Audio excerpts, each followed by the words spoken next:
Dans cette vidéo, on va parler de règles. On a tous des règles pour notre vie, notamment pour l'amour. Si mon partenaire fait ça, alors je vais me sentir comme ça. Donc on a tous des règles et là l'idée c'est que tu puisses définir tes règles de succès.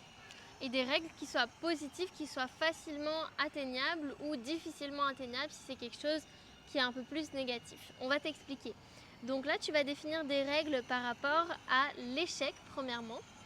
Donc pour le mot échec, c'est important que tu aies finalement une règle où ça soit difficile pour toi de te sentir en échec et finalement facile l'opposé, que tu te sentes en réussite. Ça donnerait quoi par exemple?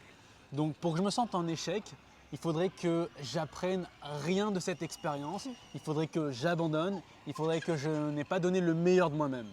Tu vois, donc c'est difficile pour que je me sente en échec. C'est-à-dire qu'il faudrait que j'apprenne rien, que je ne donne pas le meilleur de moi-même et que j'abandonne complètement. Génial. Ensuite, vous allez faire la même chose avec le succès. Qu'est-ce que vous devez faire pour vous sentir facilement dans le succès? Ça peut être par exemple une journée est signée succès pour moi quand j'ai lu, quand j'ai fait du sport et que j'ai contribué. Voilà, donc à vous de définir c'est quoi vos règles pour atteindre le succès.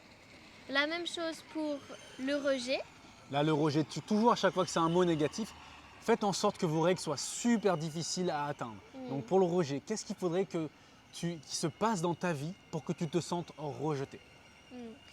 La même chose pour la productivité. Donc là, c'est plutôt quelque chose de positif, une règle qui fait que quand est-ce que tu vas te sentir productif dans ta journée? Par exemple, avoir accompli 3 tâches. Si tu as accompli 3 tâches dans ta journée, ça veut dire que tu as été productif. Là, c'est un exemple. L'objectif, c'est vraiment que tu ailles voir à l'intérieur de toi qu'est-ce qui est pour toi une journée productive. Exactement. Donc si tu as fait l'exercice suivant sur les mots, on a défini la procrastination. Là, aujourd'hui, on a la productivité. Donc tu sais que tu as fixé une règle super simple pour toi pour atteindre la productivité, ce qui fait qu'il te suffit juste d'appliquer ça pour pas que tu te sentes finalement en train de procrastiner. Voilà. Okay.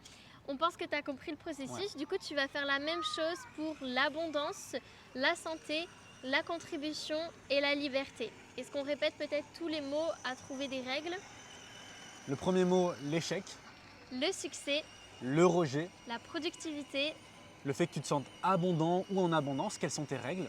La santé. Qu'est-ce qui fait que tu vas te sentir en bonne santé? Enfin, la contribution. Qu'est-ce qui doit se passer dans ta réalité pour que tu te sentes connecté à ta contribution? Parce qu'il y en a certains, s'ils doivent juste se lever, ils sont déjà dans leur contribution. Il y en a d'autres, ils doivent réaliser des vidéos. Et voilà, c'est quoi pour toi pour être dans ta contribution? Et le dernier, la liberté. Quand est-ce que tu vas te sentir libre? Voilà, à toi de jouer et de nous partager des règles, tes règles sur Skool.